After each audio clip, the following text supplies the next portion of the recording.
ತೇಜಸ್ ಅವರೇ, ಬಹುಶಃ ನಾವು ನೆರೆಯ ಈಗ ನಮ್ಮ ಆಕಸ್ಮಿತ ಅವರು ಹೇಳಿದಾಗ ನೆರೆಯ ರಾಜ್ಯಗಳಿಗೆ ಹೋಲಿಸ್ಕೊಂಡ್ರೆ ಕರ್ನಾಟಕದ ವಿಚಾರದಲ್ಲಿ ತೀರಾ ಕಮ್ಮಿ ಫಿಲ್ಮ್ ಸ್ಟಾರ್ಗಳು ರಾಜಕಾರಣದಲ್ಲಿ ದೊಡ್ಡ ಮಟ್ಟದ ಯಶಸ್ಸನ್ನು ಕಂಡಿದ್ದು. ಅಂಬರೀಷ್ ಅಣ್ಣ ಅವರು MP ಆದರೂ ಸಚಿವರಾಗಿದ್ದು ನಾವು ನೋಡಿದ್ದೀವಿ, ರಮ್ಯಾ ಅವರು ಸಂಸದೆ ಆಗಿದ್ದು ನಾವು ನೋಡಿದ್ದೀವಿ. ಸೊ ದೊಡ್ಡ ಮಟ್ಟದಲ್ಲಿ ಸಕ್ಸಸ್ ಕಂಡಿದ್ದು ನಾವು ನೋಡಿಲ್ಲ. ಸೊ ಕರ್ನಾಟಕದ ರಾಜಕಾರಣದ ವಿಚಾರ ಅಂತ ಬಂದಾಗ ಸಿನಿಮಾ ಮಂದಿಯ ಕುರಿತಾಗಿ ಮತದಾರರಿಗೇನು ಅಲಕ್ಷನೋ ಅಥವಾ ಸಿನಿಮಾದಲ್ಲಿ ಬರುವಂಥ ನಟ ನಾವು ಅಭಿಮಾನಿಯಾಗಿ ಪರದೆ ಮೇಲೆ ಮಾತ್ರ ನೋಡ್ಲಿಕ್ಕೆ ಅಷ್ಟೇ ಸೀಮಿತ, ಆದರೆ ಚುನಾವಣೆ ಅಂತ ಬಂದಾಗ ನಾವು ಅದನ್ನು ಒಪ್ಪೋದಿಲ್ಲ ಅನ್ನುವಂಥ ನಿರ್ಧಾರಕ್ಕೆ ಬಂದ್ಬಿಡ್ತಾರ ಅಂತ ಮತದಾರರ ಮನಸ್ಥಿತಿ ಹೇಗಿರುತ್ತೆ ಅಂತ ನಮ್ಮ ರಾಜ್ಯದಲ್ಲಿ ನಾವು ಭಾರತದ ರಾಜಕಾರಣವನ್ನು ನೋಡಿದಾಗ ಆ ಉತ್ತರ ಭಾರತದ ರಾಜಕಾರಣ ಒಂದು ರೀತಿ ಇದೆ, ದಕ್ಷಿಣ ಭಾರತದ ರಾಜಕಾರಣ ಒಂದು ರೀತಿ. ಆ ದಕ್ಷಿಣ ಭಾರತದ ರಾಜಕಾರಣದಲ್ಲೂ ಕೂಡ ಆಂಧ್ರ ಅಥವಾ ತೆಲಂಗಾಣ, ಅವತ್ತಿನ ಅಖಂಡ ಆಂಧ್ರ ಮತ್ತೆ ತಮಿಳುನಾಡಿನ ರಾಜಕಾರಣ ಬೇರೆ ರೀತಿ ಇದೆ, ಕರ್ನಾಟಕದ ರಾಜಕಾರಣ ಬೇರೆ ರೀತಿ ಇರುವಂಥದ್ದು. ಅಂಡ್ ಇವತ್ತಿಗೆ ಯಾವಾಗ ಏನು TVK ಪಕ್ಷದ ವಿಜಯ್ ಅವರು ಇವತ್ತಿಗೆ ಮುಖ್ಯಮಂತ್ರಿ ಆಗ್ತಾರೆ ಅಂತೇಳಿ ನ್ಯೂಸ್ ಬಂತು, ಆಗ ಎಲ್ಲ ರಾಜ್ಯಗಳಲ್ಲೂ ಕೂಡ ಆ ವಿಷಯದ ಕುರಿತಾಗಿ ಚರ್ಚೆ ಆಗುತ್ತೆ. ಅಲ್ಲಿಗೆ ನಮ್ಮ ರಾಜ್ಯದಲ್ಲೂ ಕೂಡ ಯಾರಾದರೂ ಒಬ್ಬ ನಾಯಕ ನಟ, ಅಲ್ಲಿಗೆ ಫಿಲಂ ಆಕ್ಟರ್ ಯಾರಾದರೂ ಬಂದು ಏನು ಮುಖ್ಯಮಂತ್ರಿ ಆಗ್ಬೋದಾ ಅಥವಾ ಜನನಾಯಕ ಆಗ್ಬೋದಾ ಅನ್ನುವಂಥ ಚರ್ಚೆ ಸಾಮಾನ್ಯವಾಗಿ ಆಗುವಂಥದ್ದು ಸಹಜ. ಆದರೆ ಕರ್ನಾಟಕ ವಿಚಾರಕ್ಕೆ ಬರೋದಾದ್ರೆ ನನ್ನ ಲೆಕ್ಕಾಚಾರದಲ್ಲಿ ಅಥವಾ ನಾನು ಅಂದುಕೊಂಡಂತೆ ಅಥವಾ ನಾನು ರಾಜಕೀಯವನ್ನು ನೋಡಿದ ರೀತಿಯಲ್ಲಿ ಆ ಕರ್ನಾಟಕದಲ್ಲಿ ಇವತ್ತಿನ ಸನ್ನಿವೇಶದಲ್ಲಿ ಯಾರೋ ಒಬ್ಬ ನಾಯಕ ನಟ ಬಂದ್ಬಿಟ್ಟು ಇವತ್ತಿಗೆ ಮುಖ್ಯಮಂತ್ರಿ ಆಗ್ತಾರೆ ಅಂದರೆ ಡೆಫಿನೆಟ್ಲಿ ಅಷ್ಟು ಸುಲಭದ ಮಾತಲ್ಲ. ಕರ್ನಾಟಕದಲ್ಲಿ ಇಲ್ಲಿವರೆಗೂ ಯಾರಾದರೂ ಒಬ್ಬ ನಾಯಕ ನಟರಿಗೆ ಆ ಒಂದು ವರ್ಚಸ್ಸು ಇತ್ತು ಅನ್ನೋದಾದ್ರೆ ಅದು ಕೇವಲ ರಾಜ್ಕುಮಾರ್ ಅವ್ರಿಗೆ ಮಾತ್ರ. ಆದರೆ ಆ ಒಂದು ರಾಜ್ಕುಮಾರ್ ಅವರ ವಿಷಯವನ್ನು ಹೇಳೋದಾದ್ರೆ ಯಾವ ರೀತಿ ಇತ್ತು ಅಂದರೆ ನೀವೆಲ್ಲ ನೋಡಿರ್ಬೋದು, 1975ರಿಂದ 1977 ಅಲ್ಲಿಗೆ 20ರಿಂದ 21 ತಿಂಗಳ ಕಾಲ ಅವತ್ತಿಗೆ ನ್ಯಾಷನಲ್ ಎಮರ್ಜೆನ್ಸಿ ಇತ್ತು. ಅದಾದಮೇಲೆ 77ರ ಚುನಾವಣೆ ನಡೆಯುತ್ತೆ, ಇಂದಿರಾ ಗಾಂಧಿ ಸೋತೋಗ್ತಾರೆ. ಆದರೆ ಇಂದಿರಾ ಗಾಂಧಿ ಸೋಲ್ತಾರೆ, ಕಾಂಗ್ರೆಸ್ ನಾರ್ತ್ ಇಂಡಿಯಾದಲ್ಲಿ ಧೂಳಿಪಟ ಇದ್ದೋಗುತ್ತೆ. ಆದರೆ ದಕ್ಷಿಣ ಭಾರತದಲ್ಲಿ ಅದರಲ್ಲೂ ಕೂಡ ಎಲ್ಲಿ ಜಾಸ್ತಿ ಗೆಲ್ಲುತ್ತೆ ಅಂತ ಕೇಳಿದ್ರೆ ಕರ್ನಾಟಕದಲ್ಲಿ. ಆದರೆ ಅವತ್ತಿಗೆ ಚಿಕ್ಕಮಗಳೂರು ಕ್ಷೇತ್ರದಿಂದ ಗೆದ್ದಿದ್ದು ಯಾರು ಅಂತ ಕೇಳಿದ್ರೆ DB ಚಂದ್ರೇಗೌಡರು ಅವ್ರು ಗೆದ್ದಿದ್ರು.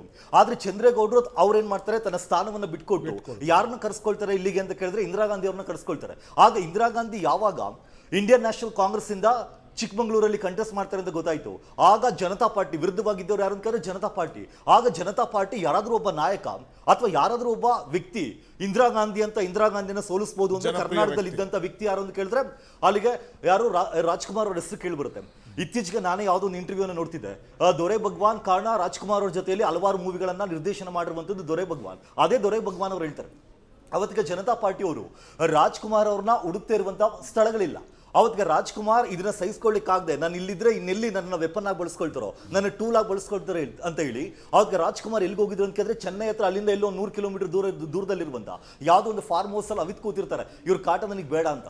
ಏನಕ್ಕೆ ಇದು ಹೇಳ್ತಿದ್ದೀನಿ ಅಂದ್ರೆ ಇಲ್ಲಿವರೆಗೂ ಕರ್ನಾಟಕದಲ್ಲಿ ಆ ರೀತಿ ವರ್ಚಸ್ಸಿದ್ದಂಥ ವ್ಯಕ್ತಿ ಅಥವಾ ಯಾರೋ ಒಬ್ಬ ನಾಯಕ ನಟ ಬಂದು ರಾಜಕೀಯದಲ್ಲಿ ದೊಡ್ಡ ಮಟ್ಟದಲ್ಲಿ ಸಾಧನೆ ಮಾಡ್ತೀನಿ ಅನ್ನುವಂಥ ವ್ಯಕ್ತಿ ಯಾರಾದರೂ ಇದ್ರೆ ಅಂದ್ರೆ ರಾಜ್ಕುಮಾರ್ ಮಾತ್ರ. ಏನಕ್ಕೆ ಅಂದ್ರೆ ಆ ರಾಜ್ಕುಮಾರ್ ಯಾವಾಗಲೂ ಏನಂತ ಅನ್ಕೊಳ್ತಿದ್ರು ಅಂದ್ರೆ ನನ್ನಿಂದ ಏನಾದರೂ ಕಾಂಟ್ರಿಬ್ಯೂಟ್ ಮಾಡ್ಲಿಕ್ಕೆ ಆಗುತ್ತಾ ಅಂತ ನೋಡ್ತಿದ್ರು. ಆದ್ರೆ ರಾಜಕಾರಣ ಅಂತ ಬಂದಾಗ ರಾಜ್ಕುಮಾರ್ ಇಲ್ಲೂ ಕೂಡ ನಾನೇ ಒಂದು ಹೊಸದಾಗಿ ಒಂದು ಪಕ್ಷವನ್ನ ಸ್ಥಾಪನೆ ಮಾಡ್ತೀನಿ ಅಂತ ಹೇಳಿಲ್ಲ. ಆದ್ರೆ ಬೇರೆ ಪಕ್ಷಗಳೆಲ್ಲ ಕೂಡ ಯಾವಾಗಲೂ ಯಾರನ್ನ ಕರೀತಾ ಇದ್ರು ಅಂತ ಕೇಳಿದ್ರೆ ಡಾಕ್ಟರ್ ರಾಜ್ಕುಮಾರ್ ಅವರನ್ನ. ಈಗ ಡಾಕ್ಟರ್ ರಾಜ್ಕುಮಾರ್ ಅವರನ್ನ ಬಳಸ್ಕೊಂಡ್ರೆ ಡೆಫಿನೆಟ್ಲಿ ಯಾರೇ ವ್ಯಕ್ತಿ ಇದ್ರು ಕೂಡ ಅವ್ರನ್ನ ಸೋಲಿಸಬಹುದು ಅಂತ ಹೇಳಿ ಬಳಸ್ಕೊಳ್ಳಾಗ್ತಿತ್ತು. ಇನ್ನೊಂದು ಉದಾಹರಣೆ, ಬಟ್ ಅಲ್ಲೂ ಹೋಗ್ಲೇ ಇಲ್ಲ ಅವರು ಯಾವ ಪಕ್ಷ ಅದೇ ವಿಚಾರಕ್ಕೆ ಬರೋಣ. ಇನ್ನೊಂದು ವಿಚಾರ ವಿಷ್ಣುವರ್ಧನ್ ಅಂತ ನಾವು ತಗೊಂಡಾಗ ಬೆಂಗಳೂರು ದಕ್ಷಿಣ ಏನು ಲೋಕಸಭಾ ಕ್ಷೇತ್ರ ಇತ್ತು, ಬೆಂಗಳೂರು ದಕ್ಷಿಣ ಅಂತ ಬಂದಾಗ ಅಲ್ಲಿ ಬ್ರಾಹ್ಮಣರ ಸಂಖ್ಯೆ ಜಾಸ್ತಿ ಇತ್ತು. ಸೊ ವಿಷ್ಣುವರ್ಧನ್ ಅವ್ರನ್ನ ಕರ್ಕೊಂಡ್ಬಂದು ನಿಲ್ಸಿದ್ರೆ ಅನಂತಕುಮಾರ್ ವಿರುದ್ಧ ಅಲ್ಲಿಗೆ ಬಿಜೆಪಿ ಅನಂತಕುಮಾರ್ ವಿರುದ್ಧ ಗೆಲ್ಬಹುದು ಅಂತ ಹೇಳಿ ಲೆಕ್ಕಾಚಾರ ಹಾಕಲಾಗಿತ್ತು. ಆಗ್ಲೂ ಕೂಡ ವಿಷ್ಣುವರ್ಧನ್ ಬರಲಿಲ್ಲ.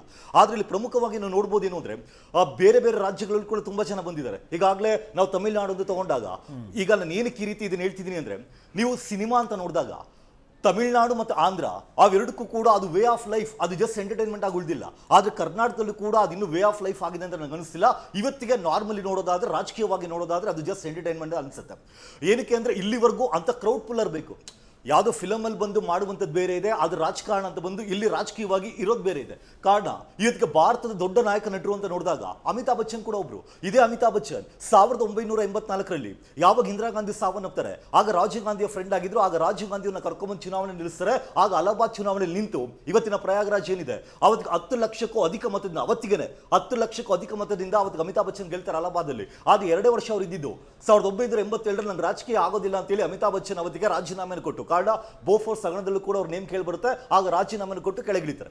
ಅಂದ್ರೆ ಈ ರೀತಿ ಈಗ ಅವರ ಸಮಕಾಲೀನರು ಅಂತ ಬಂದಾಗ ಈ ಕಡೆ ಎಲ್ಲಿ ಆಂಧ್ರ ಮತ್ತೆ ತೆಲಂಗಾಣ ಅವತ್ತಿಗೇನಿತ್ತು, ಈ ಒಂದು ಆಂಧ್ರ ರೀಜನ್ ಅಲ್ಲಿ NTR ಬರ್ತಾರೆ. NTR ಕೂಡ ಅಷ್ಟೇ. NTR ಬಂದಿದ ತಕ್ಷಣ 1980ರಲ್ಲಿ ಪಕ್ಷವನ್ನು ಸ್ಥಾಪನೆ ಮಾಡ್ತಾರೆ. ಕೇವಲ 2 ವರ್ಷಗಳಲ್ಲಿ ಅದೇ NTR ಅವತ್ತಿಗೆ ಇವತ್ತಿಗೆ ಅಟ್ಲೀಸ್ಟ್ ಏನು ತಮಿಳುನಾಡಿನ ವಿಜಯ ಅಂತ ಬಂದಾಗ ಸಿಂಗಲ್ ಲಾರ್ಜೆಸ್ಟ್ ಪಾರ್ಟಿ ಆಗಿದೆ, ಆದರೆ ಬಹುಮತದ ಪಕ್ಷ ಆಗಿಲ್ಲ, ಮೆಜಾರಿಟಿ ಪಾರ್ಟಿ ಆಗಿಲ್ಲ.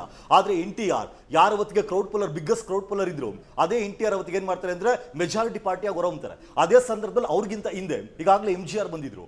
ಇನ್ನ ನೀವೇನಾದ್ರೂ ತಮಿಳುನಾಡಿನ ವಿಚಾರ ನೋಡೋದಾದ್ರೆ ಅವತ್ತಿನ ಪುರುಚಿ ತಲೈವಾರ್ ಅಂತ ಅವ್ರನ್ನ ಕರೆಯಲಾಗ್ತಿತ್ತು. ಅದಾದ್ಮೇಲೆ ಪುರುಚಿ ತಲೈವಿ ಅಂತ ಕರೀತಿದ್ದಂತ ಜಯಲಲಿತಾ ಅವ್ರು ಬರ್ತಾರೆ. ಅಷ್ಟೇ ಕರುಣಾನಿಧಿ ಅಂತ ಬಂದಾಗ ಕರುಣಾನಿಧಿ ನಾಯಕ ನಟ ಆಗಿರಲ್ಲ ನಿಜ, ಆದ್ರೆ ಅದೇ ಕರುಣಾನಿಧಿ ಏನಾಗಿದ್ರು ಅಂದ್ರೆ ಸ್ಕ್ರಿಪ್ಟ್ ರೈಟರ್ ಆಗಿದ್ರು, ಡೈಲಾಗ್ ರೈಟರ್ ಆಗಿದ್ರು. ಅಂಡ್ ಅವ್ರು ಕೂಡ ಅಧಿಕಾರಕ್ಕೆ ಬರ್ತಾರೆ. ಅವರ ಮಗ ಸ್ಟಾಲಿನ್ ಅವ್ರೇನ್ ಇದ್ರಲ್ಲಿಲ್ಲ, ಆದ್ರೆ ಅವ್ರು ಕೂಡ ಏನಾಗ್ತಾರೆ, ಮುಖ್ಯಮಂತ್ರಿ ಆಗ್ತಾರೆ. ಅದಾದ ನಂತರ ಅದೇ ಸ್ಟಾಲಿನ್ ಉತ್ತರಾಧಿಕಾರಿ ಇವತ್ತಿಗೇನು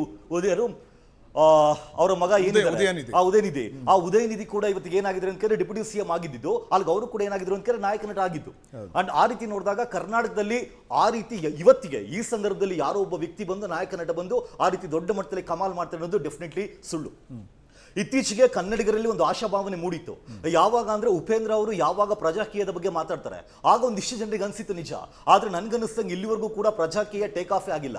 ಇವತ್ತಿಗೂ ಕೂಡ ಅಲ್ಲೇ ಇದೆ. ಆ ವಿಚಾರದ ಬಗ್ಗೆ ಜನ ಮಾತಾಡ್ತಿಲ್ಲ. ಅವ್ರ ಒಳಗಡೆ ತುಂಬಾ ವಿಚಾರಗಳು ಗೊಂದಲ ಇರೋದ್ರಿಂದ ಪ್ರಜಾಕೀಯ ವಿಚಾರ ಏನಾಗಲಿಲ್ಲ, ಟೇಕ್ ಆಫ್ ಆಗಲಿಲ್ಲ. ಆದ್ರೆ